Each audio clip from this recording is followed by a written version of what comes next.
Hai guys, assalamualaikum. Perkenalkan, nama saya Farah Abida, kelas PGMI 3D. Di sini saya akan menjelaskan tentang Komponen-komponen pengembangan kurikulum.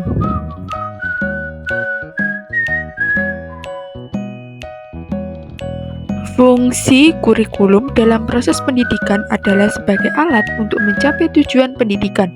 Sebagai alat pendidikan, kurikulum memiliki bagian-bagian penting yang dapat mendukung operasinya secara baik. Bagian-bagian ini disebut komponen kurikulum. Kurikulum sebagai alat untuk mencapai tujuan pendidikan memiliki komponen pokok yang saling berkaitan, berinteraksi dalam rangka mendukung tercapainya tujuan.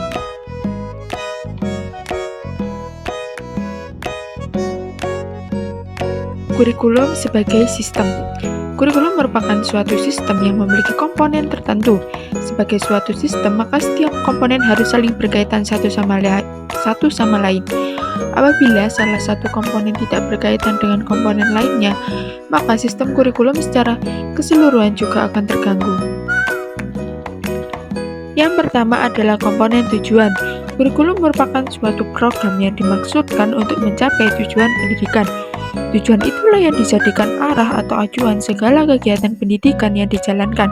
Berhasil atau tidaknya program pengajaran di sekolah dapat diukur dari seberapa jauh dan seberapa banyaknya pencapaian tujuan-tujuan tersebut. Dalam setiap kurikulum lembaga pendidikan, pasti dicantumkan tujuan-tujuan pendidikan yang akan atau harus dicapai oleh lembaga pendidikan yang bersangkutan. Tujuan kurikulum terbagi atas 3 tingkatan. Yang pertama, tujuan jangka panjang atau AIMS. Yang kedua adalah tujuan jangka pendek. Yang kedua adalah tujuan jangka menengah atau GOALS. Yang ketiga adalah tujuan jangka pendek atau objektif. Yang kedua adalah komponen materi. Isi program kurikulum adalah segala sesuatu yang diberikan kepada anak didik dalam kegiatan belajar mengajar dalam rangka mencapai tujuan. Isi kurikulum meliputi jenis-jenis bidang studi yang diajarkan dan isi program tiap-tiap bidang studi tersebut. Bidang-bidang studi tersebut disesuaikan dengan jenis, jenjang, maupun jalur pendidikan yang ada. Langkah-langkah yang perlu dilakukan sebelum menentukan isi atau konten yang dibakukan sebagai kurikulum. Terlebih dahulu, perencana kurikulum harus menyeleksi isi agar menjadi lebih efektif dan efisien. Kriteria yang dapat dijadikan pertimbangan antara lain sebagai berikut. Yang pertama, kebermaknaan atau signifikasi. Yang kedua, manfaat atau kegunaan. Dan yang ketiga adalah pengembangan manusia. Yang ketiga adalah komponen strategi.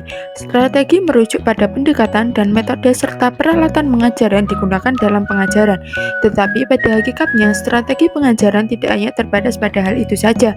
Pembicaraan strategi pengajaran tidak hanya terbatas pada hal itu saja. Pembicaraan strategi pengajaran tergambar dari cara yang ditempuh dalam melaksanakan pengajaran, mengadakan penilaian, pelaksanaan bimbingan, dan mengatur kegiatan, baik yang secara umum berlaku maupun yang bersifat khusus dalam pengajaran.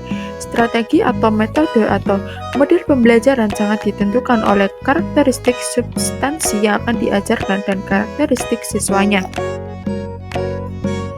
Yang keempat adalah komponen evaluasi. Dalam pengertian yang lebih luas, evaluasi kurikulum dimaksudkan sebagai evaluasi program.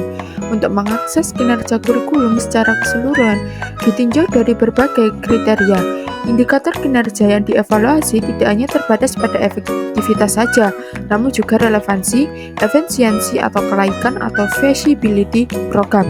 Salah satu komponen kurikulum penting yang perlu dievaluasi adalah berkenaan dengan proses dan hasil belajar siswa.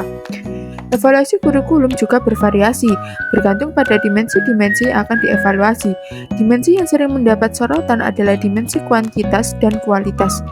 Evaluasi kurikulum memegang peranan penting, baik untuk penentuan kebijakan pendidikan pada umumnya maupun untuk pengambilan keputusan dalam kurikulum itu sendiri. Sekian dari saya, apabila ada salah kata saya mohon maaf. Wassalamualaikum warahmatullahi wabarakatuh.